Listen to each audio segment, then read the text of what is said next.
Fait écho aux déclarations de Cécile Duflot dans le journal Le Monde hier. Elle disait être de tout cœur avec les manifestants.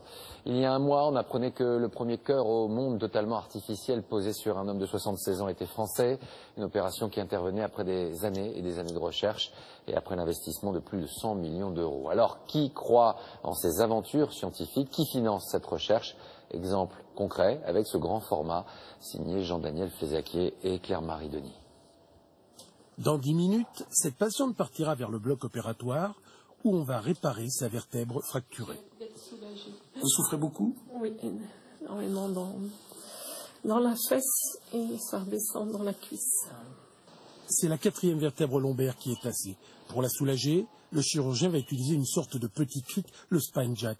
Il mesure 2,5 cm de long, pèse 1 g de sang et peut supporter 70 kg de poussée. Le chirurgien va donc introduire un cric de chaque côté de la vertèbre. En les ouvrant, il soulève l'os, creuse une cavité qu'il va ensuite remplir de ciment.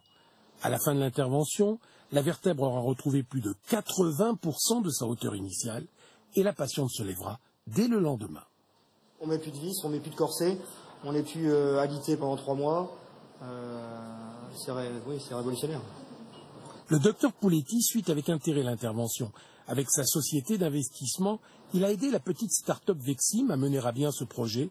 Tout a commencé en 2006. Pour en faire un dispositif médical dont il y a eu 9000 pauses aujourd'hui, ça a demandé 7-8 ans, une 50aine de millions d'euros, une équipe d'ingénieurs extrêmement expérimentés, mais le résultat est là.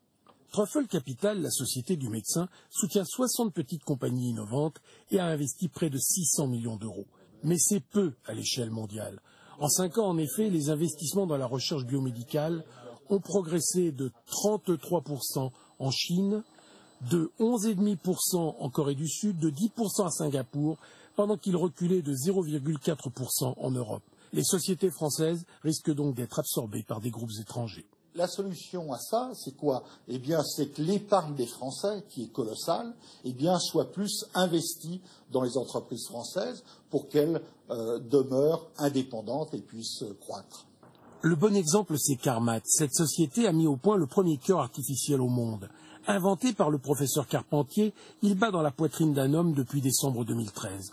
Philippe Pouletti a participé au début de l'histoire aux côtés de Matra et du chirurgien.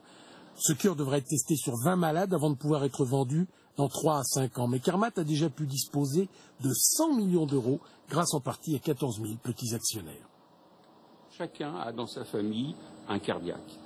Et forcément, ça intéresse énormément de personnel et de gens sur ce type de projet.